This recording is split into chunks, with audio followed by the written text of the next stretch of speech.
Like, I've never, like, been hit in the chest and been like, thank God it wasn't my nuts.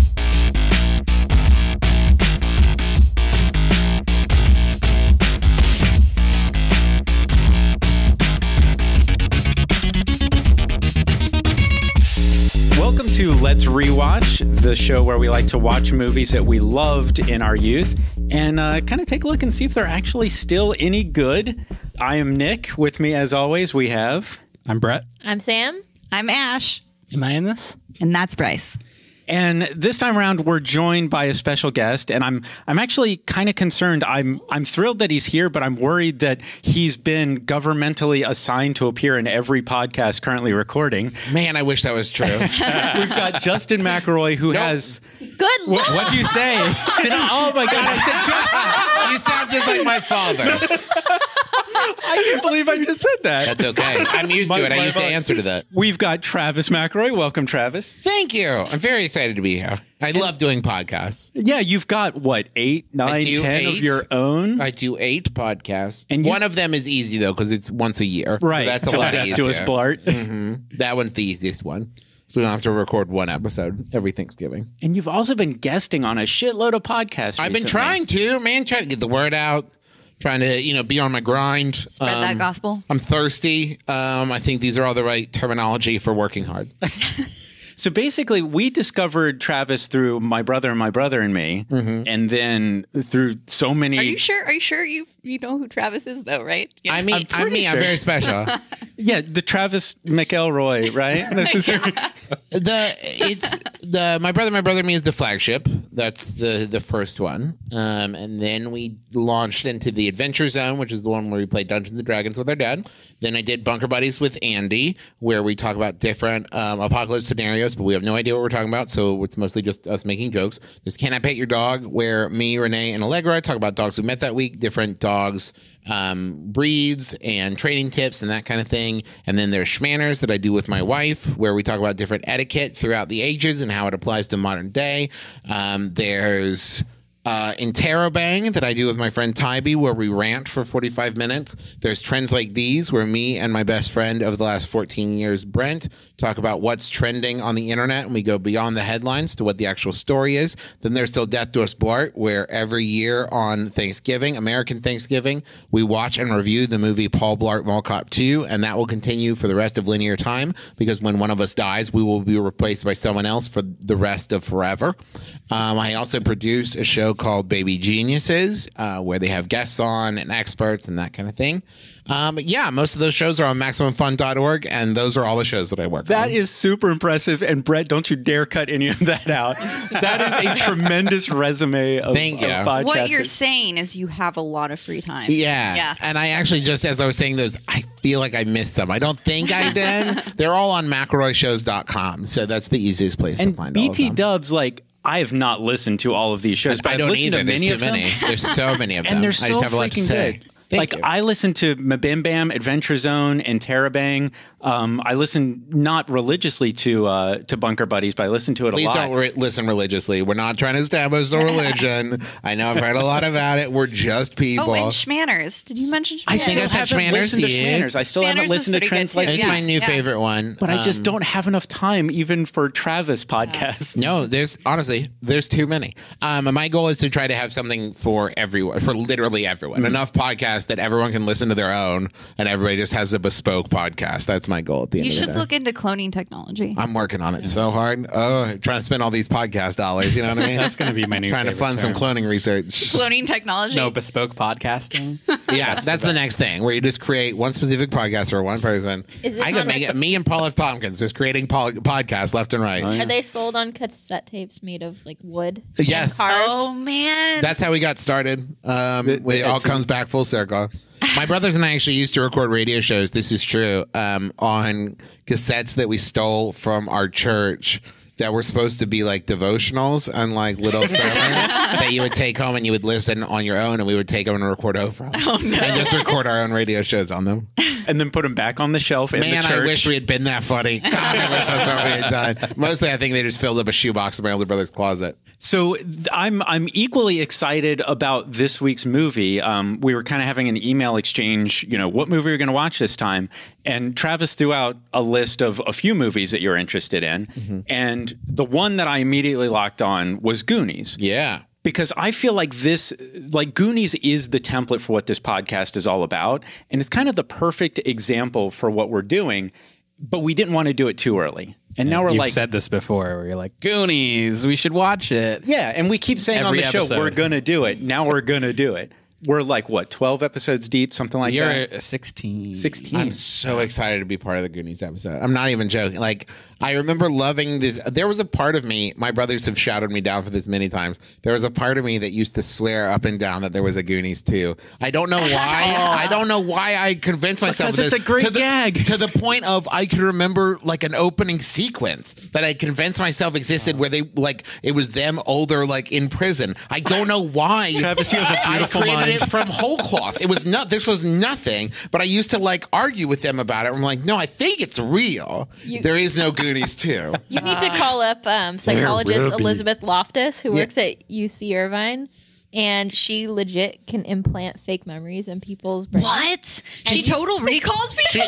No, I'm sorry. She incepts people. Let's update that reference. Yeah. She incepts True, people. true. She doesn't like stick a thing in your brain, but I'm so excited. Can she remove memories? No. Good question. So she can't Eternal Sunshine. No. Okay, so where what we're I at, want. we're between Inception and Total Recall, but not on the side of the scale that is Eternal Sunshine. Okay.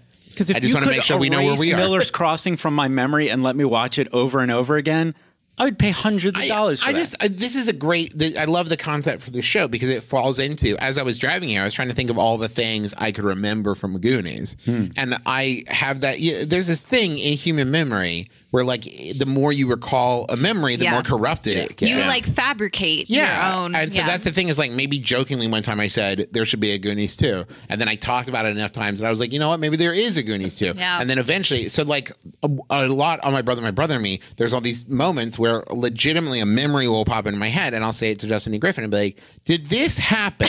Am I making this up? Like Night of the Museum? Yeah, where it's just like, I'm almost positive I that was this so thing on Travis's happened. side with that. The Night of the Museum thing. Sidebar. We listened to that episode and we were like talking to Nick and we're like, did you listen to that new episode where Travis said this thing about the mat and whatever and seeing a boom? Mike, can you believe that? And Nick was like, oh no, it's totally a thing. Yeah, and we were like, what? What it is I could remember seeing Night at the Museum, and for the first 10 minutes, I remember like I think they were projecting it wrong. That's what it ended up being. But the format was wrong in the projector, and you could see like the cables on the ground and the boom mic overhead. And I brought this up to my brothers, and they reacted like I was having a fever dream that I had made this up.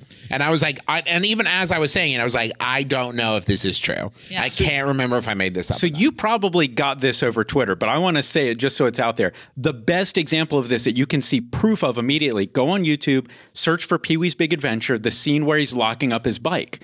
Because on YouTube, it's the 4x3 without the matting, and he's pulling the chain out of the basket, but the chain is running up through the bottom of the basket, which never should be seen on screen. You can also see it in the widescreen, I want to say whatever the wrong format of Malcolm in the Middle is, and you can see where they're supposed to be like Dewey's stand-in, but it's just this random blonde kid who's just standing there in all the shots where it's supposed to be Dewey, but it's this like other kid. Well, it's just like, is that a mystery brother? Who is this? And it's just because it was never meant to be shown in that format, so they never thought that you would see that. So there's like a great scene from the Malcolm in the Middle, it's like all over Tumblr, but where the formatting was supposed to be that you just saw like one of his friends talking to him and Malcolm sitting in like a school desk, and the kid's like, there's no more empty desk, and you can see just to the left of Malcolm 2 rows of empty desks in the shot. So it completely changes the concept of the scene to be like, oh, this kid's a liar. That's what the scene's about. He's the fucking worst. Yeah, I was on your side immediately on that one. Yeah, Nick pulls out his phone, pulls out the Pee-wee.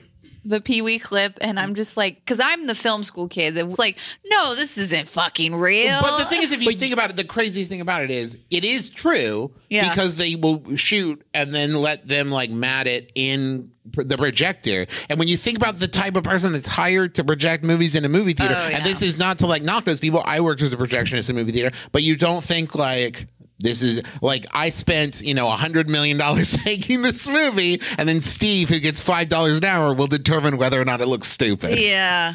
And in your defense, as a film student, you never shot on a 4:3 exposure 35 millimeter print. I shot in 16. Oh, did you? Oh, well, excuse me. On a Bolex. Don't drop the mic, please. But still, like that's In just your face. it's not a thing that people do that much anymore. No, You're shooting digitally, or maybe you're shooting, Definitely. with an anamorphic. So is that like the 35 same millimeter. thing as the Berenstain Bears phenomenon? That No, I that's basically cannot. my whole my life. God, yeah. I can't remember That whether is the thing is that's true. a time traveler situation. Like Sam Beckett rewired us to think it's There's spelled. so much shit that I Yeah. can remember from my child. There's like a show. This is a real show, but called Turbo Teen, where this kid every time he ate something spicy would turn into a car. What? And No, that's if Yoshi. if you said that to a human being who didn't know that was a real thing, that sounds made up. Yeah. But that was a definitely real does. ass cartoon that really existed. There's so much what was stuff. The plot? Was his villain like spicy salsa king? Well, so like, it was what? it was both a, Milk it was was both his a blessing villain. and a curse in many ways, where he could use the power to escape bad guys, battle evil. But if he was eating something, it turned out there was pepper in it. He had to get outside before he turned into a car in the dining room, I guess. So, like I said, it was on when I was a kid. I don't know that I can tell you anything about it other than he ate spicy food. He turned into. I don't know what else you need to know, but it that's- writes itself from there. Yeah, it's like that's 8 seasons Clearly, easily. there's a whole story arc. But like, there's stuff like that where, as I was driving over here, I was like, Goonies has such potential of having the just super racist, super man. sexist, homophobic jokes throughout that like in the 80s was nothing. Yeah. That was nothing. I think it does have a big prejudice towards disabled people. Oh, So Yeah. there's a little time bomb cooking for that. I oh think. my God, I'm so excited to watch it. Just for moments where I'm like, oh yeah, that used to be okay. Yeah. Oh, that used to be a thing you could say, huh? Probably a Ooh. little racism.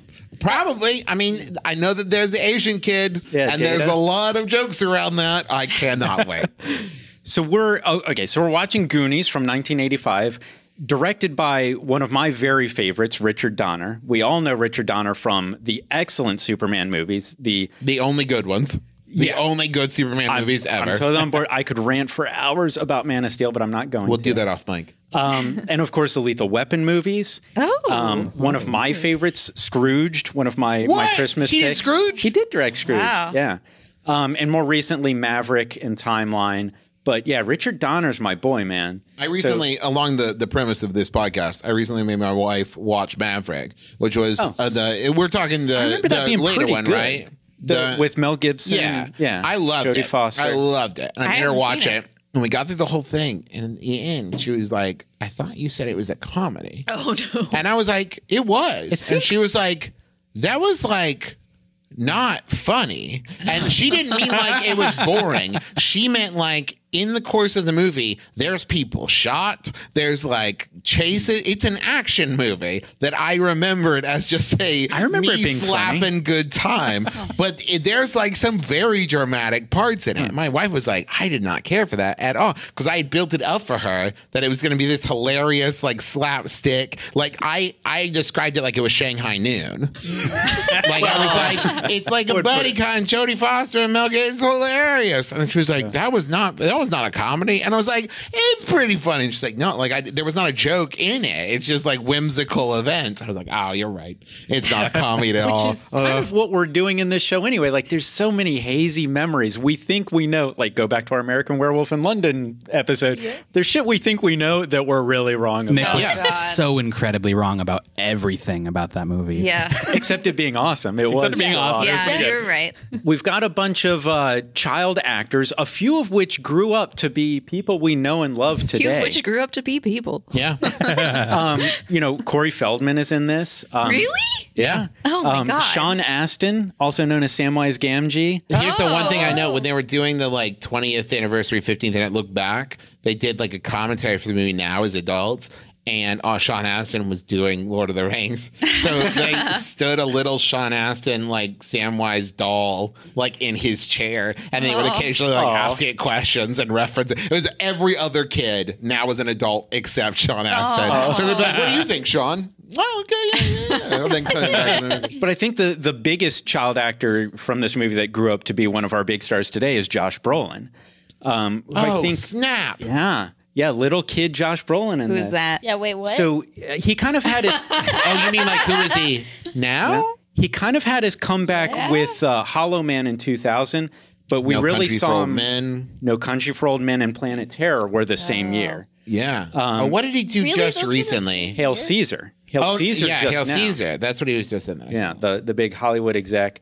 And we're soon to see him as Thanos in all of these Marvel movies that are about to roll out. Oh, yeah. So But did he play Thanos in Guardians? I think he did the voice, but they had a different mocap actor. Something like that. It's probably Andy Serkis. It's always Andy it's Serkis. always- There's only one mocap actor. It's just Andy Serkis.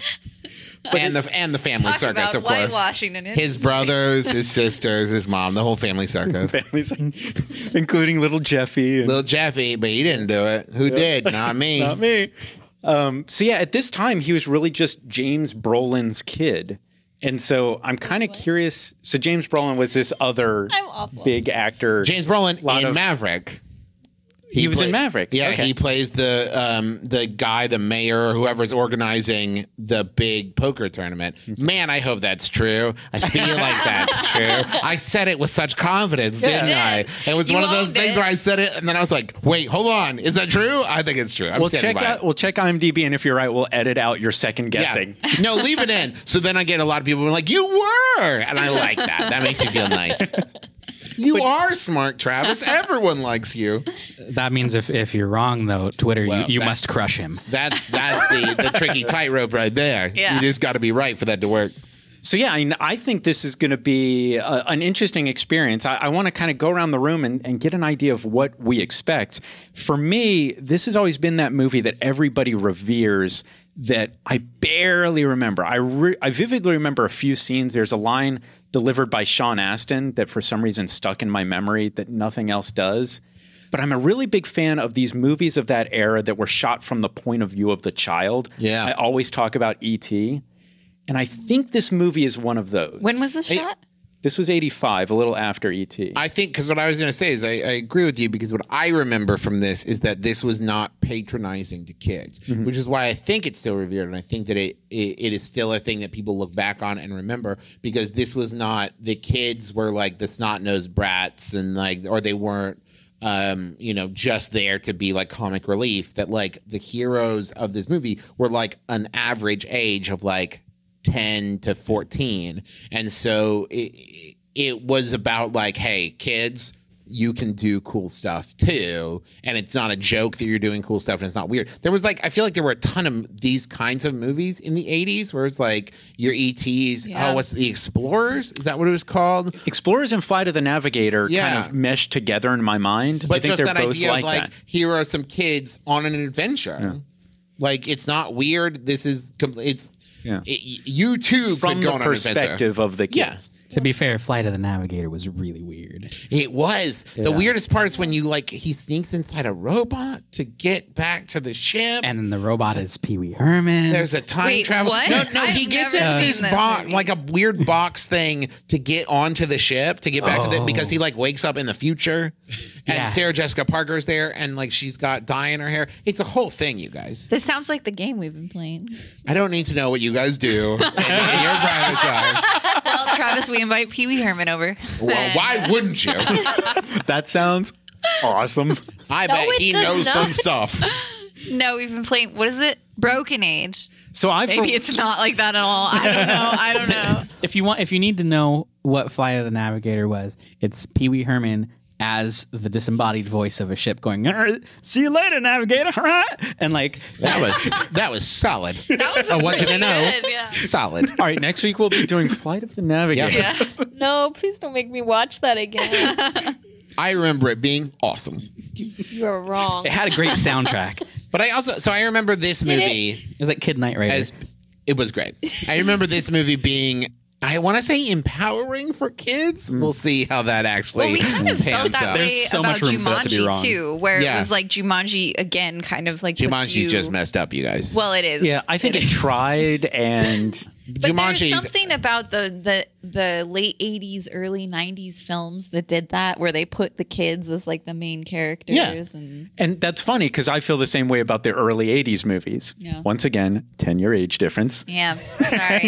Sorry. I will be interested to see, because that's the thing. I also remember it being incredibly family friendly. We'll see how that goes. The one thing I remember, the moment that I'm really looking forward to watching as an adult, and this is the moment that most stands out in my mind, probably based on how old I was when I finally saw it, where I want to say I was like 12 or 13 when I finally watched Goonies.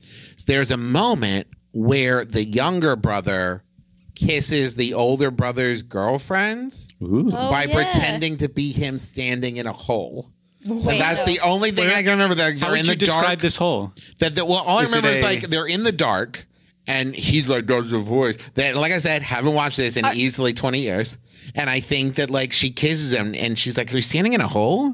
You're a lot shorter than I remember." And he's just like, "Oh," and he like kisses his brother's girlfriend, if I remember Are correctly. you thinking of Revenge of the Nerds? No, that also happened. That I remember being a far more upsetting scene than this. This is that was very, I very think wrong. this is a lot more playfully executed, but then again, You know, not I haven't watched it in 20 years. We'll see. Yeah. It might be super creepo. So, what do you think, Sam? Is this going to be good? I think I'm going to enjoy it because some of my favorite movies are like cheesy, awesome adventures, and I think it's going to be cheesy and wonderful. Have you seen it before? Yes, but I don't. I'm like you guys. I don't remember a lot about it. Yeah. You always accuse movies of being cheesy before you watch them. And then I'm disappointed when they're then you- not. To be You fair, love like the most cheese. movies are cheesy. Why do you Like, think this is going to be cheesy? You like the cheese, though. I That's love what you it. want. I know, and I'm. You always say it like it's a bad thing, but really, No, you I don't. want- I know- say well, like I love It's like it. that thing I always say. It's not cheese, it's whimsy. that's true. Unless you're talking about the first season. it all of depends on Doctor the Who reboot. sincerity That's exactly of the what I'm whimsy. talking Because about. If it's That like is really sincere pure whimsy, cheese. it's cheese. Yeah. Yeah. If it's like, hey, I think you're the best little brother around. It's like, that's cheese. Yeah. That's cheese. Because that's a weird thing to ever say to anybody, but he said it like he meant it. but if you know what I mean? if you say it in a British accent, it's whimsy. That's also Yeah, true. that's true. No, false. Brett, what do you think? So I remember the end of the movie, and I remember liking that part because the ending is the part you It's remember. very dramatic. But the other thing I remember is there's a lot of you mentioned it. There's a lot of jokes at people's expense in this movie, and so I remember some of those. Shuffle. Yeah. But The question will be, do they stick the landing of like, well, this is just a group of friends ribbing each other, or is it like, oh, he Okay. probably had to go to therapy after that? Yeah, He's probably exactly. he's probably upset. so I'm curious to know if those were actually funny or not. But I'm looking forward to it. What do you think, Ash? All right, I'm gonna be the controversial person. she's got opinions. I do. I got opinions. You hate it. Travis just put on I- his fight face. Don't say these things, Ash. Travis. No, you're fine. I remember hating this movie. I'm sorry. At what age would you say you watched it? I was very little, so I'm gonna say 10 or younger. I thought you were going to say like 6. Yeah, me too. Oh well, for me, anything under 10 is around that category. So who knows? You love children. But yeah, I don't. I'm bad with that. Someone can hand me a baby, and I can be like, "Is this? I don't understand this thing." Anyway, Don't hand her True babies. story. don't. The true story was much worse. The true story was my friend handed me her newborn baby and asked me to kiss it, and I said, "I'm not kissing anything that came out of your vagina." That's a pretty good line. You know, That's straight out of an Apatow movie. It like just that happened is solid. too, like a But month what- ago. what's your so- Most people came out of a vagina. Remember when we were talking about Goonies? Yeah. So, my question is, do you think you will still hate it now, or are you expecting to like it more? So I remember really not liking this movie when I was a kid, and I've grown up this whole time, and everybody talks about the Goonies like it's the best movie, and I seriously haven't seen it since. It probably was like on the Disney Channel or something when I saw it. I don't know how I saw it, but you know, something like that. Saw it a long time ago. So I haven't seen it since, and everybody always mentions stuff like the truffle shuffle, and like I don't know what they're talking about. And like all these inside jokes about the Goonies. All I remember is I remember the guy with the weird I don't want to say too much because Bryce hasn't seen it. What? But I'm anticipating that I'm probably gonna like it this time around. So you're going in with an open heart. That's what I'm hearing. am. Yeah. I mean, I'm assuming that if a lot of people like it, that it's probably good. That's usually how it works. Yeah. So let's talk about Kanye. Let's talk about Jurassic If a lot of World. people like it, then it must be good, right? This is true. Yeah. Mm-hmm. I think a lot of people love to hate Kanye. I think that's Sure. I think that's the. I think we appeal. could have a whole podcast episode on Kanye. Kanye Yeah, cast. let's not do that. Yeah. Bryce, what do you think? So usually I make a bad joke at this point, but I'm the only person here who hasn't actually seen it, so I'm actually going to talk about. I haven't seen it. Okay. And like Ash, I've heard mostly good things about it. It seems to be a lot of people's favorite movie, so I'm curious.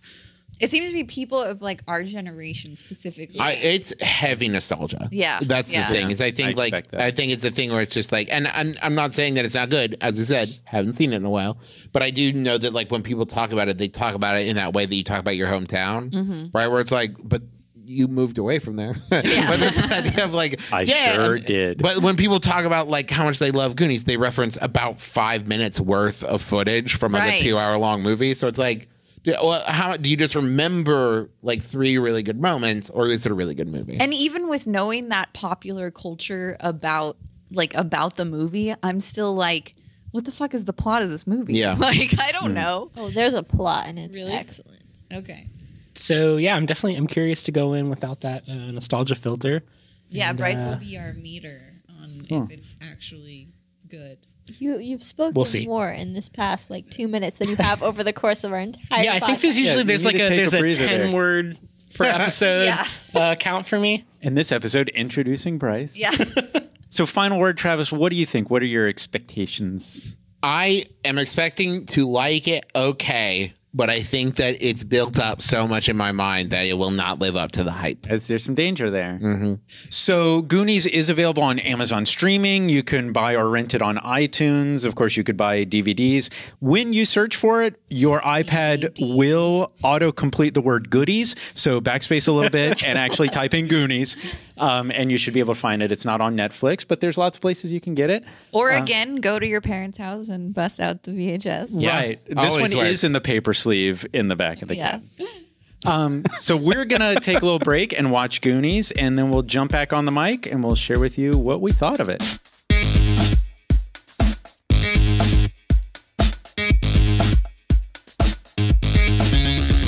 It's good love.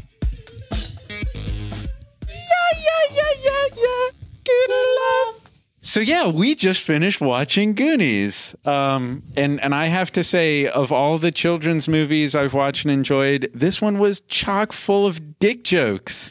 The whole movie is a dick joke. Many. The dick first time they jokes. said the pirate's name, spoiler, it's One-Eyed Willie. Yeah. The first time I was like, no. And that wasn't even the first dick joke. They, That they couldn't broke the be dick right. off the statue. They broke the dick off the statue for like a solid 5 minutes. Okay, before we get too into it, though, I want to say, really held up.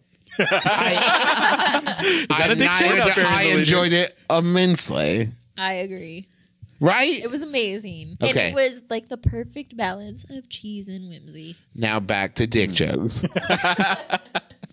Before we get into that even more, the 2 best dick joke quotes were, "We got you now, One-Eyed Willie. We're coming up right behind you. And thank you, Mr. Willie. You made my day." Yes. Not, That was not the the one right one-eyed there. Willie was here. I can smell it. Yeah. Why is that not on your list? I That don't hear was- Do you that think you just have to picture every time they made one of these kids say the phrase "one-eyed Willie"? All the adult crew were just like shaking with uncontrollable laughter. We're like, "Just get through the take. Just get through the take. Shh, just don't." And then the kids are like, "What's funny?" It's like, "Don't worry about it. Don't worry about it." Did you guys notice that the medallion shaped like a skull that was Was the a key dick? Was absolutely shaped like a penis. Was 110% Absolutely. Like, oh yeah. Oh, my God. Yeah, I missed My that God. part. Now I want to Why? say the callback to my worry before the kiss betwixt Sean Astin and the young lady. I would say she was the aggressor. I didn't feel... Now, he totally put himself in position to be confused as his brother, but his brother says to him, go find out what she's going on or whatever, ranting about. He said, find out what she's ragging about. What she's... Which is like, that's like my least favorite phrase. Like, it's the worst. Now, okay, but to be fair, throughout this movie, which was, what, 1984, 1985? 1985. Right? There were so many opportunities where they could have been way racist and sexist and homophobic, like way more so. And they, in fact, handled a lot. Now, aside from the fact that not the main girl, one of the girls, the long-haired girl, sounded like she was a ghost in human form. I feel like they were still pretty sexist. Both the girls were very shallow. But they didn't do the what's-her-face from Temple of Doom, where like everything that character did was like, I don't want to touch bugs, I don't want to eat weird food, I don't want to, like, that was her character, was like, They did that girl. a little bit, though. They did a little bit, but I'm saying it could have been so much worse. I'm not saying that this movie was pristine and perfect. I mean, there was stuff with like Sloth and stuff with the girls where there was like moments where like they're having guns pointed at them and complimenting each other's hair and necklaces. And it's like, that was a little... All right. Or like the fact that she like is in that one dude's car. She kind of just hopped from dude to dude to dude. She really did. Yeah. And like the fact that like her and Brant... Is that Brolin? Yeah, I don't know. I never caught his name. I know it was Bran, but I don't know if it was Brant. Samwise? It was Brolin. No, it was Brolin. Young Brolin. Young Brolin and her could not wait to kiss. It did not matter what the scenario was. Yeah. They could be covered in the grossest cobwebs. They could be like, have just fallen down a well or whatever. And they're just like, oh, we're close. It was But I think that leads into... I feel like this movie could have been called Wish Fulfillment, the movie. And that whole thing of like... Brand. Oh, Brand. we're seeing That's the not a credits. name. That's not a name. Sorry, go on. Tell Bran Stark. Brand.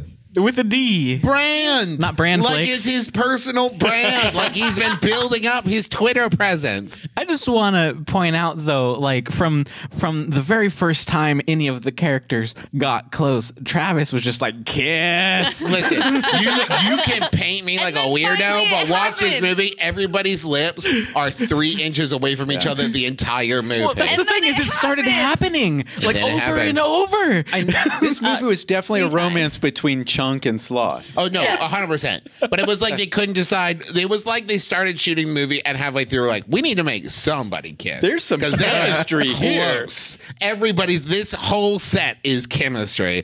People have got to start kissing. We or got the people dick jokes They're gonna in lose there, their now mind. make We've been out. talking about willies all day, and these kids are getting horned up. We need some people kissing left and right. Yes, Sloth and Chunk. Yes, please kiss. That wasn't even scripted. It wasn't. Sloth just did it. He's a giant football player, I think. I can't determine, but he's a giant actor. Was that the disability? No, he's just, I mean, the actor. Oh, Brett. No, but here's the, okay, I will say, to that point, there's a completely unnecessary dark moment at the end. Yes. Where it's like this whole movie, you watch it, and there's something about the way that they portray Sloth, and the way that, like, he shot, where there was never a point where I was like, yeah, but what's his deal? Like, I got it, that he was kind of this almost mythological creature, the way that they, like, talked about him, where they would say, like, I think he's human. It's like you lived in a world in which there were also centaurs and, like, fawn. Yes, he's human, but then at the very end, it's revealed like when he was a baby, the mama character dropped him. And that's why he's Sloth now. And it was like, I didn't need that backstory. You suddenly made it really real and upsetting. Really horrifying. Like in the last like 30 seconds. Yeah. It was like if you gave a friend a ride home and just before you dropped him off, was like, oh, I pooped my pants. Bye. And it was like, you could have gotten out the car without telling me that. And then, like, from his perspective, like, he tried to kill his mom. Like, Yeah. it got super super dark. Yeah. And then when they get out, Chunk just like looks at him and is like, you're coming to live with me now, without giving any kind of check-in with his parents, who are 5 feet away, to be like, hey, this 6'9" giant, is it cool if he comes and lives with us? He's just like, you're coming to live with me. I've known you for about an hour. I love you. Let's go. I mean, what are they gonna say though? Like, no, and then he kills him. Fair. You make a good point. It was 1985 though. They probably could have said no. It wasn't the place.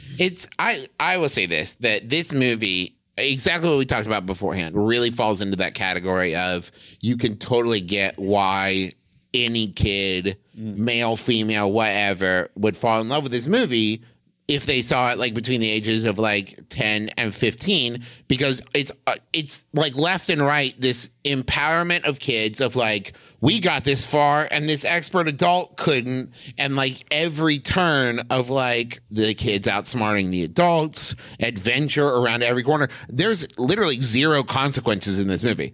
Like there's so many opportunities. We kept counting them off where it's like, okay, they would be dead. Okay, that kid would have died. Every kid. Okay, Every they would have died. character should have died. And like nothing. There's zero consequences, and nobody gets hurt even in very extreme circumstances. And it's like, yeah, I get it. This is a fantasy. None of this really happened. Data should have been seriously injured. Data should have been so dead. It's wish fulfillment, the movie. Yeah. The entire thing is just wish fulfillment for kids who want to go on an adventure and play pirates and kiss the girl in the shadows. And I do like stuff. on your point about the kid empowerment though, like that was actually a speech in the movie where he was like, yo, we're way better than this actual treasure hunter who got smushed back there in the hallway. Like, Well, And he you would said think stuff one of like the that other kids would have been like, wait, that's a good point. How do we know how to do any of this? Well, why are we suddenly good at this? Andy made the point. So how do we know we're not going to die in a minute? Yeah. Like that was the first time she said something logical in the whole movie. and then he was like, because we're Goonies. And that's the other thing. I think I missed it. I'm going to have to go back and honestly watch it again in 20 years to find out. But 20 years. They just start referring to themselves as Goonies. And I think there's a moment where he's like, oh, weird random backstory, we're Goonies. Anyways, and it's just like, they start saying it like it's a term, like it's like you would say we're all nerds, and everyone would be like, I get what that is. Like they're referred to as Goonies by other people. Like there's a point where the bullies are like, it's them Goonies, and then like the police or whatever roll up and are like, I think it's them Goonies. So it's just like, this is a term that they apparently call their friend group and everyone's on board with. I think the cops called them goobers though. Oh, Yeah. that's good. I think that they no, actually he said was goobies. confused. He couldn't remember the word But I think Goonies. he's not hip to the slang. Yeah. I believe he said goobies. Goobies. Not hip to what thank those you. kids call But it is a themselves. thing where it's like, so clearly, like, people know this, but there is in the scene, I loved this movie, in the attic where suddenly everything they need to figure out this mystery is within a 2-foot radius of them.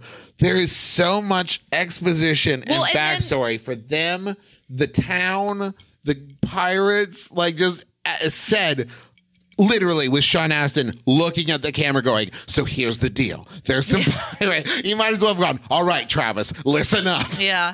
Or they're in the basement and they just find the newspaper clipping. Look, it's right the here. people. It's like a video game in Yeah. like Kicked one it. of the Lucas Arts games where you had to like walk around and collect like the pearl to put in the slot. And and like everything was kind of highlighted a little bit and you could tell like, oh, I think this is I think a this is usable clickable. object. Yeah. All of these things you can't really interact with, and you're just clicking around. It's like, oh, you knocked over the picture. That must be important. Yeah. But think about when you were 10 years old and you went on these adventures with your friends. Like there was this weird kind of trail that went between the backyards of houses in my neighborhood. And we could get from one street to another. And this was just an epic adventure. And we're just walking between the backyards of houses, you know? I just wasn't really buying it. Like when they're in the attic, he knocks over the newspaper clipping, and before he's even like looked at it, he's like, guys, look at this. And then he's reading it like, look, it's a clue, but it's the first time he's looking at it. Okay, you want to get the things that you can't quite believe. The one-eyed Willie convinced 5 guys to sit perfectly still in their chairs while he stabbed them to death, knowing that if he just touched that string, they'd get the fuck out of the cave. That was the thing. I didn't put that together till this watch where I was like, wait, he set up a booby trap that opened the wall of the cavern? Why did they stay there? And now that's going to bother me forever. Or the the other creepier booby scenario, which is he stabbed all of those people violently and then gently placed them in their chairs and had a little tea party with all the dead pirates. Because he like lost his mind because he was there alone, and he's like, "Well, I'm gonna sit with Jim for a while." Now this is one of those like heightened magical realism kind of movies, right? Where if at the end you're like, no, this whole thing has just been like Sean Astin's dream, because in the very beginning, the medicine. in the very beginning, he takes a huff of it, right, and then says he was deluding himself, and then all of this magical stuff happens. That's true. So it's like, wait, is this all his delusion? As he like tried to paint a scenario in which his family wouldn't have to move. So then the villains were really just like innocent people that they like. No, they definitely escaped. Oh yeah, he's that all in a happened fever before dream the the whole time. huff. But I'm just saying that, like, maybe he saw the newspaper, and that's why everything was within reach in the delusion, because it was Right. all stuff that his brain was like pulling And back into. Chunk had even told the story about the police chase and the Fratellis. I'm just And saying the one guy set up that he was going to be on a date too. Yeah. Right? all of the this is elements made up. were in place. Yeah. All of this is entirely made up. and you were there. If you started a chart from the moment that they were like, wait, Excel we should go spreadsheet. look up in the attic. No, From that point forward. back up Yeah. from when they opened the fence at the Well, front of the that house. that was like that Yeah, Pee-wee like level when of like, the okay. doorbell rings, but the guys are standing at the fence. Because Like but nothing in this movie makes any sense. This is this is the craziest thing, because I'm glad you reminded me of the fence, because so they have this like Rube Goldberg machine that Which also opens doesn't the make fence. any sense. Yeah, but that's the thing where it's like, okay, I saw Data do the thing. Maybe they're just all weird inventor kids, and then they mirror it with like the first booby trap. You see almost like shot for shot, like, and the booby trap is very similar to this machine that they made, and I was like, oh. I guess I forgot that like there's a tie-in of like the kids are good with like the same kind of machines, That and that's how they're supports your able to theory. survive. But they never like, how did we get this far? Oh, because we think like him.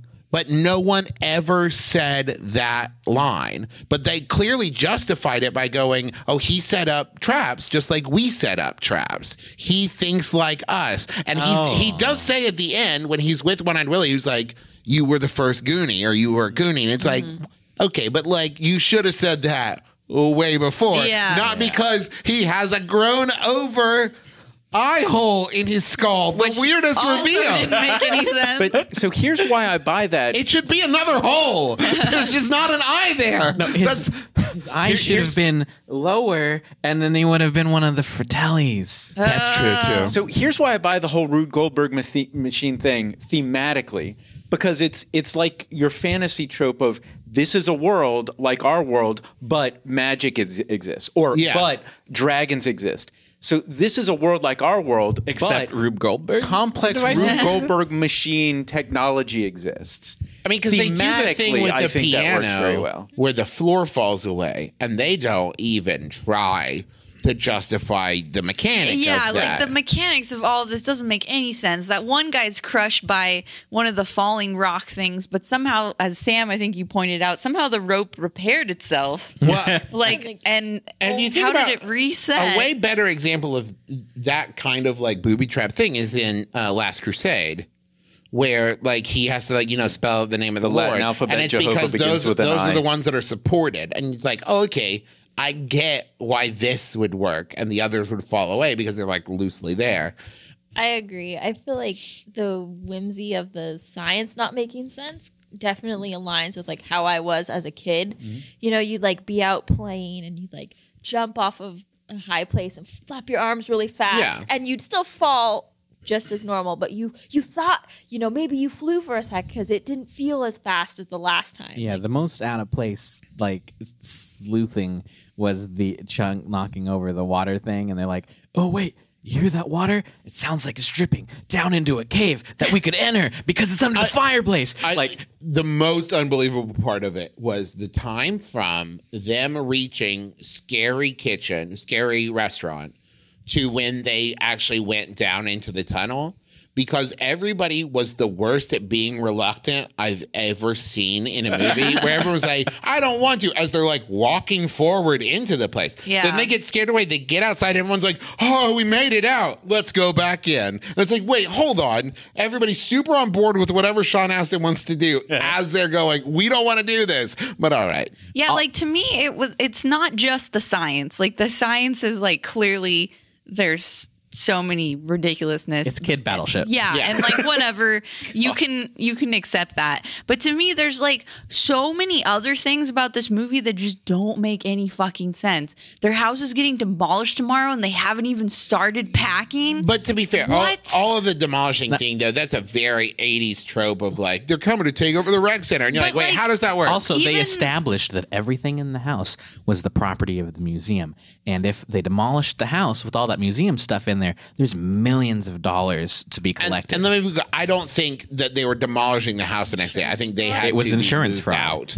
I think that what they were saying was they were all moving away the next day because they had to sign the papers by the end of the month. Yeah. So I don't But- think it was that they were demolishing right away so much as like they just had to be gone. I was hoping that it would be more adventurous. Like I was actually No, hoping for more. I and agree. I was a little disappointed. I agree. That was one of the I remembered it being that there was Yeah. a lot more like rooms and traps. And I remember Sloth like being with them Way more. And like I remember I thought I remembered this whole thing about like at first they were really scared of him and then they overcome that fear and they become friends and like that was like 2 seconds. Like that Yeah. that they were emotional always beat. afraid of Sloth, and then he showed up at the end, and they were all cool with him. Yeah, exactly. Well, because You he know? started helping them. I think that's a kid Chunk thing. said, "Hey, That you quickness guys." But to we skipped over that whole story with him and Chunk where they like become friends That's and true. everything. And like that's what I wanted to see. I don't Is it know though? that hot baby Ruth moment. That is Like pretty sweet. there were sparks flying there. I just creepy think that makeout sesh. I think what it is, it's interesting because I think it has to do with the memory thing that we were talking about earlier. Is I think like you look back on those moments without having seen the movie in a while, and you're like, surely there's a lot. Really, they go to like 12 different traps, and like they're in there for like hours, and it's possible because it seems pretty real time that the events of this movie could happen in like an hour and a half. Yeah. You know what I mean? I think it's longer because it's clearly like overnight. They wake up, it's the next morning, though there seems to be no fatigue from these children. Well, I but mean- really, the events of it. They don't get seem to that long. they get to the amped up on restaurant and they're asthma like, "Oh, it's medicine. time to go. It's like dinner time." And then an hour, it could have been real time and still been light out. No, because when they get to the wishing well, It was night. Oh, it was yeah. nighttime. Yeah. So that's what I'm saying. So it was definitely it clearly overnight. takes over like the course of 8 hours. Or more, because Yeah, it was all Chunk like night. runs away and then has to go back. This is what I'm saying. So it definitely goes from like sundown to sun up. So it could be like a 12-hour period. And it doesn't, I will agree that it doesn't feel like 12 hours worth of stuff happens. But I think that that's what happens in a lot of like real-time adventure movies where the key is at the end you feel like a lot happened and then you go back over it and you're like, well, they didn't really do that much, because like how much can you really show of a 12-hour period in a 2-hour movie? That's like my favorite scene in the Ed Norton Hulk movie, where those like mercenaries chased him for a solid day. Like it starts at night and then the sun comes up and goes down and it's Yeah. night. They chased him for a solid day, but the sequence was just a montage that played out in like a minute. Yeah. Love that scene. No one else in the world has memories of that movie. Some of our listeners do. It's a great movie. Support Nick on Twitter. So the mom or whatever, evil Fratelli mom, definitely did actually serve those kids alcohol because there was a clean water cooler in the basement. I was Yeah, just thinking like- about that. Definitely. Snap. Or like, No, or she just I was about to be like, no, that was just dirty water. And then you're like, because there was clean water downstairs. I was like, But she Yeah. didn't go downstairs because she was trying to put up the illusion that, was, they were working. But that was the restaurants. weirdest thing. There was nothing about like that was the lowest respect for a child's intelligence I've Yeah, ever seen. like, Where it's like, what do you want? It's like, you don't have food. What would you do if they were like, we'd like dinner, please? And you'd be like, no, get well, that out. one kid did, right? Why Someone didn't? pinches Why your wasn't? cheeks? Does your tongue pop out? Yeah, I don't. This is okay. I did know. find this interesting. I thought they would address this. I think that the problem is that, and really until literally the very last moment of the film, there's very little introduction that there is magic of any kind. Right. But then the ship like sails its fucking self out of the bay. And clearly the way it's shot is very clearly like everyone's reacting to it like it's a ghost ship. Yeah. Like sailing out into the ocean. Until that moment, we are pretty much in the real reality, world. I think, yeah. And so it feels like there's a type of person that will watch it and be like, I'm not worried about reality. And there's the type of person who watches going, this is reality and it doesn't make any sense. And it feels just kind of luck of the draw of what type of person you are. And I'm not saying that Ash is wrong or that all the rest of us are right. But just that idea of like the movie doesn't give you any kind of excuse to believe that any of this makes sense outside of the physics and reality. Convenient. It's all placed right, like, you know, in arm's reach. Like, even like, why is Rosalita even still working for them after this kid is like, if you don't do a good job, we're locking you up. Threatened to kill her. But it's also like the next day the kids have been missing all night. Like they wouldn't be like, thank God our trusty maid of 12 hours is here by our side. Yeah, like why and is gives she us all even the there? jewels instead of like keeping them in the like, pocket. that didn't make any sense. Like she would have kept them. But I think that all works in the child's wish fulfillment that is this movie. Like in the perspective of the kid, she totally bought it. But in the perspective of the adult, of course the kid is fucking with you. Like what person is going to say Let me pitch you this. Are you ready Goonies for this? 2. Well, yes, Goonies 2. What if what we are seeing is the story told by adult Chunk to his kids? Follow me? Yes, We've already established. We've I'm already on board. established that Chunk is known around town as a guy who tells tall tales. Everybody who talks to him, every time he says, this is what's going on, the other people are like, oh, is this like the time you told me such and such? So this is the version of the story as retold. I would totally Chunk. accept that. So at its core, there is truth in this story. So they could but have had, all of like- the elements have been exaggerated. And then They this could have had, like, deformed big guy fish. just turned to me and kissed me, and like it wasn't bad, you know? yeah, like and in real life, Sloth just had like a scar That's across how I met your his- dad. And Sloth just had like a scar across his eye, or maybe like cauliflower ear. But the way because Chunk, he was slow.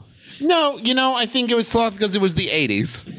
So nobody was like, that's mean. So we could have had like Big Fish bookends with Albert Finney as old Chunk. I think that's exactly what I think we're it would have looking been at a here. way better movie then. And if I tell you that, you're like, okay. Yeah. There's what's it called, the unreliable narrator, where it's like, okay, maybe this is true, maybe it's not, but I'm gonna buy into it because someone's weaving a tale for me.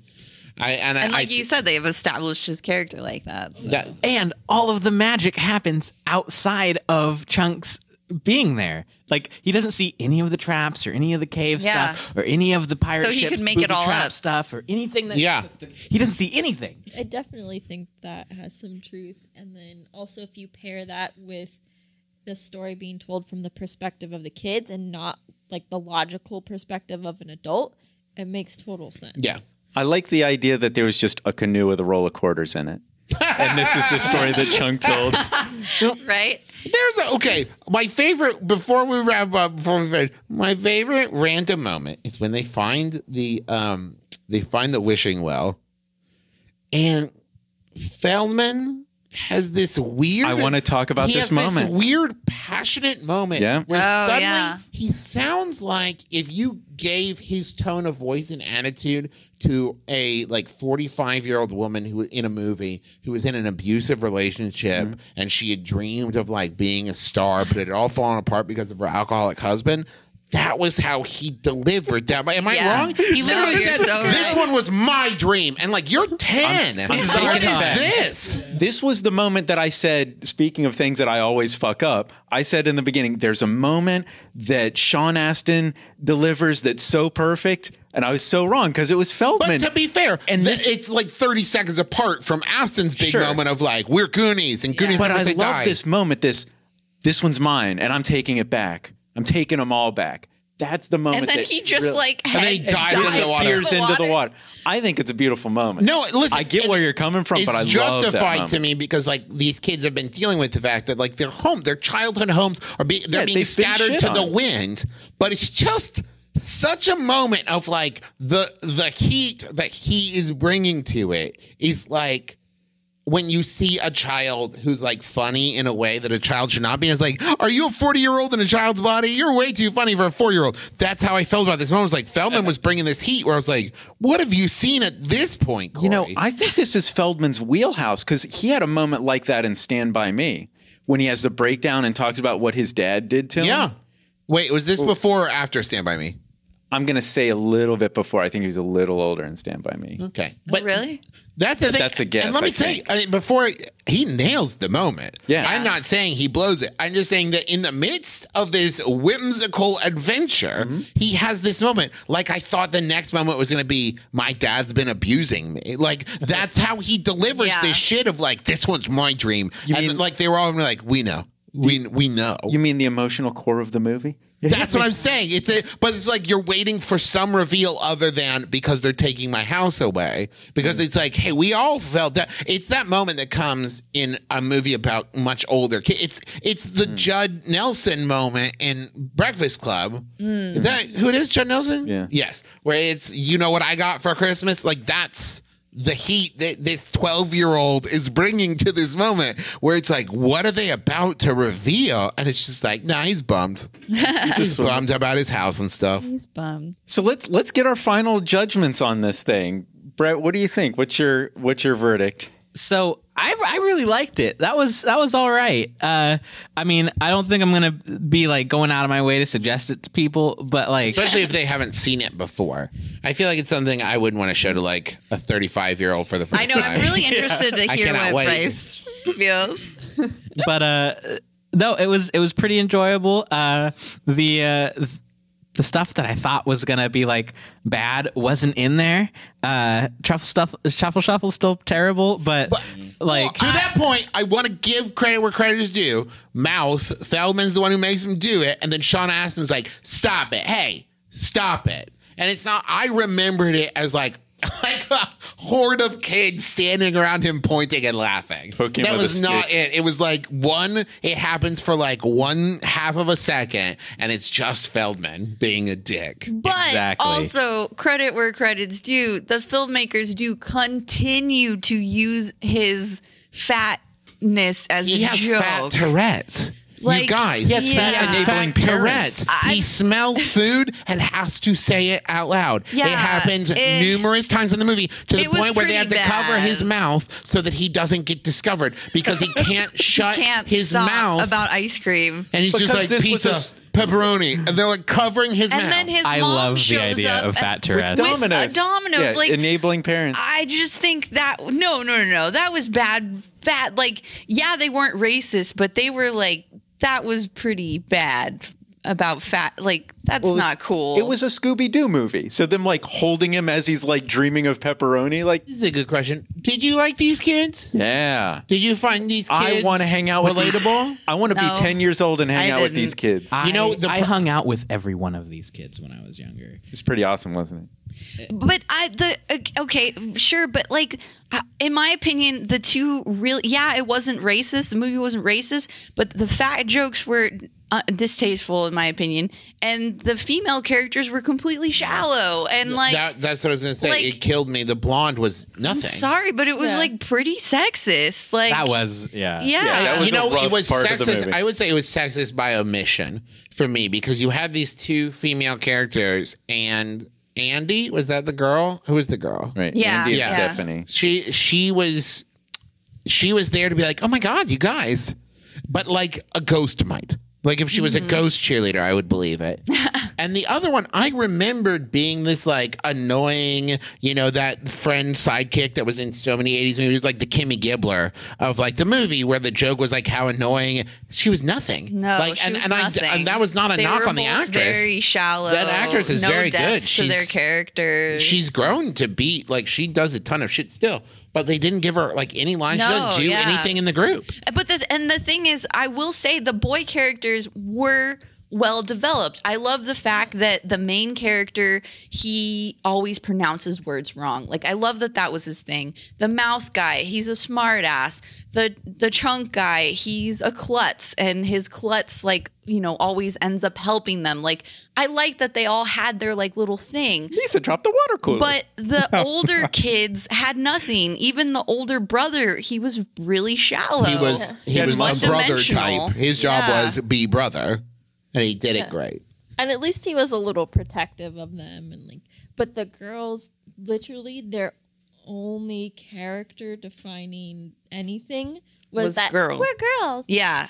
Now, hold on. I do want to say one thing about the brother thing, because I was impressed by this, and I would be mad at myself if I didn't note it. They do something with the brother that is so rare in 80s movies with brothers in it, which is usually what happens with 80s movies and brothers is you have to wait the whole movie for the older brother to be like, hey, I know that I'm mean to you sometimes, but I love you. And this brother, from like moment one, the first moment of them together, where he's like, I know what you mean, man. And they have this like real honest relationship. And it's like, yeah, that's what being a brother, like, even my brothers and I fought growing up, because brothers do, but it was always like, that was like 10% of the time, and the rest of the time was like, hey guys. And so that made me so happy. It made me so happy to see this moment of like, and throughout, even when it should be like, oh, you're annoying me, the brother would still be like, oh, give me a hug. And I'd be like, yeah, this is a very honest portrayal of brothers that you don't usually see in like 80s kids movies. Except for John Cusack in Stand By Me, but yeah. That's what I have to see. I haven't seen that one in forever. Yeah. So anyway, that's a good point though. Like, this was from a time before women having any agency in the plot of the film wasn't a big deal. And that's a weird, sad product of the time, but there was a lot of other like really good character stuff, and it was like, it didn't have to be all the guys. And I think that's, and any one of the Goonies could have been like easily just been a girl, and it would have been the same good story. So the same could be said of so many movies. Yeah. So I mean, I really liked it. It was a long detour, but I think that one holds up. I don't think it holds up to like an adult watch per se, but it was definitely like, I get why I liked it as a kid, and I still like it holds up to my kid expectations. What do you think, Sam? I agree. I think it's kind of along the lines of DuckTales, where like it had a target audience, and like if you're expecting it to be like, you know, a much more grandiose, well put together film, you're going to be disappointed. But if you're kind of expecting like a fun kid adventure, that's exactly what it is, and that's exactly what it delivers. Yeah, it's dated in some aspects of its character development, especially with the women, but thankfully, like, I think there's other redeeming qualities that make up for that. Yeah, I was completely on board with the movie. I was very, very happy with it. I see the complaints some of you guys have and don't completely agree. As far as like my prediction, it being a movie told from the point of view of children, I think it knocked that out of the park. That wish fulfillment of being a 10-year-old and going on adventures, I think it absolutely holds up. And I do think I enjoy it as an adult. What do you think, Ash? I didn't like it as a kid, and I don't like it as an adult. Oh. You didn't hate it. Hold on. You didn't hate it. I want to be clear. I will say that I don't... It's not my favorite movie. I'm not... And you know what? I will also say that I think it's been cracked up to be more than it is. And I think that my expectations were much higher, and it didn't deliver on that. But that being said, as a fun movie to watch with a group of friends and make fun of, because I will note that even the people in the room who said they like it, we spent the entire movie ragging on it. Yeah. Non-stop the whole time. I do that to all movies all the time. You did. I was trying real hard to pay attention to some stuff that you guys were giggling through. We like tore it apart while watching it, and that was fun. And so for that, I love watching like bad movies and doing that. So I mean, I think it's a fun thing. I think kids will love this movie. It's a good bad movie. I think it's more like everyone's cracked it up to be something more than it is, and I think at the end of the day it's just kind of like a B. and I'm expecting an A, but it's just kind of like a B. But I think that's true of most cult classics. Like if it were an A, it wouldn't be cult. You know what I mean? Yeah. I think the B is like, yeah, but I see the quality in it beyond the B status. It's the relatability. I would agree. It's a B to E.T.'s A. Yeah. Yeah. Agreed. So Bryce, what did you think? I thought it was enjoyable. Like, I mean, it is like aimed at, it's a kid's movie, and there's definitely like some PC stuff that wouldn't fly today.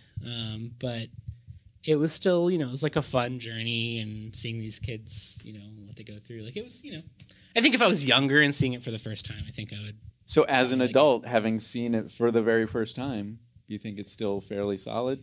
I mean, it's like, I think Bret said it pretty well. Like, it's like, I'm not going to go out and be like, you've got to see this movie. And probably never watch it again, right? Probably not. I mean, unless I'm in a scenario like this, but I still wasn't like, there's been plenty of other movies that I've watched recently where I've been bored and checking my phone. Like, I was still like along for the ride. I wasn't checked out. Like, I was enjoying it. So, I think seeing it as the kid would be, I'd be more on board. But I didn't hate it. I think I liked it. All right, Travis, what's your final judgment? So I would say this. I'll break it down like this. If you and a group of friends all remember loving this movie, and you want to have like a nostalgia night with like some beers and wine, there's not going to be points in it where you're like, "Ooh, I forgot how racist this was." Yeah. Like it's not going to grind the evening to a heart. You're gonna you're gonna have a good time. Like I said, we sat here and like I wouldn't say we didn't tear the movie apart in like a this is terrible, but more like I can't believe that like we all let this slide when we were kids kind of way. Yeah. And so I think like it's good for that. If I had a 10-year-old son, I would show it to him. Probably a girl too, but to your point, not because I don't think a 10-year-old girl would like the movie, but because there's not really a character for a 10-year-old girl to be like, this is your window in. Mm-hmm. You know what I mean? So, but that said, I think that I would show this to my future kids. I think if somebody brought up the Goonies to me, I'd be like, you know what? I just watched that. It really holds up. I think that would be the best way you could put it, because it's not like it reminded me what film could be, but it is like, yeah, I watched it again, and you know what? Like, it was exactly what I remember it being. A solid B that's like, it's good. It doesn't drag. The pacing of it is really good. Once they get in, it keeps going. It's clearly built to hold the kids' attention. You know what it reminded me a lot of? More recent, and we mentioned it halfway through, Pirates of the Caribbean. Where it was just like, yeah, you kind of got to like just kind of accept that all this is going on and makes sense. And it felt like a Disney ride that they had turned into. It did. It felt like they just fell into a Disney ride. Yeah, especially at the end when they slid down the thing and they landed in like the cave. It was just like, and this wasn't based on anything, because it damn sure feels like it is. I thought many times I want to go on the Goonies ride. Yeah. Cool. So thanks. And I think this was a pretty good time. And thank you very much for swinging by, Travis. It was great having you on the show. And those of you who may not have heard Travis before, I think you've definitely seen that this guy is fun at podcasting. So you should. He's kind of good at it. He's kind Thanks. of good. You should, I hope so. By this point, Are you kind of a big deal? Yeah, kind of a big. I'm very important on the internet. That's what I like to say. Very important, on the internet. So at the very least, you should check out McElroyshows.com. Yes, McElroy shows.com. It has all of our podcasts, including my brother's other podcasts, our YouTube channels. There's one that my brothers do that's so funny, called Monster Factory. I highly recommend it. It's also got our Twitter accounts, our Facebook groups, and like our PO boxes and email addresses for the various shows and everything. If you've got a rainy Sunday and you're looking for something to do, McElroyshows.com. I constantly recommend My Brother and Me and Adventure Zone to people. Thank you. And the best part is when people start listening to, like, people are like, oh, I don't know, I'm not into D&D. And then they start listening to Adventure Zone and they're just like, oh my God, this is the best. And then usually they start listening to My Brother and Me because of, you know, or vice versa. But those are my two faves. Oh, absolutely. Thank You got me hooked on those, and thank you. Like, they're freaking great. Well, you can thank Bret because Bret got me Oh, hooked yeah. on It's a them. disease that spread Yeah, through it's this spreading. group pretty That's quickly. kind of how it's worked. Yeah. The McElroy pox. It sure as hell wasn't because we were famous before we started doing the shows. That's for damn sure. So if you like this show, it's part of the Laugh Stash TV network of content. We have a YouTube channel where there's video game parodies. There's a cooking show. There's a show where me and Ash drink a lot. And Travis is on that. He's on one Did of an those. episode of that. Yeah. Let's drink. Those drinks were disgusting. I'm sorry. That's okay. You know, I just One of them was recently good. remade the Mayan though, and it is so good. I know. I believe you. The one with the coffee grounds. That was pretty good. Yeah, I that liked one was that one. good. There's lots and lots of content out there. You can also follow us on Twitter. We're at Let's Rewatch. Tweet at us if you have any movie suggestions. We had a few really good suggestions recently.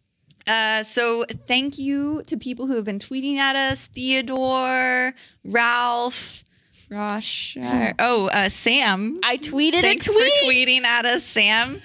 If you want, in our DuckTales episode, we talked about the awesome art that Sam did. Do you want to talk about it, Sam? Oh no, I don't need to talk about it. I'm just but proud anyway. of myself for tweeting a thing. Yeah. So if you want to see a picture of the Iron Giant that Sam made, it's on our Twitter.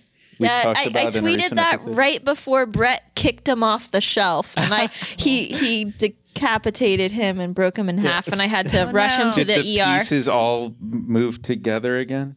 Yeah, Yeah. but by Sam's hand. by my hand. I should have that would have been so much fun to play it like that, but I didn't. I was just panicking. I'm like, get me the glue, get me the glue. Yeah, like he was gonna die if he didn't get him back Yeah. together right away.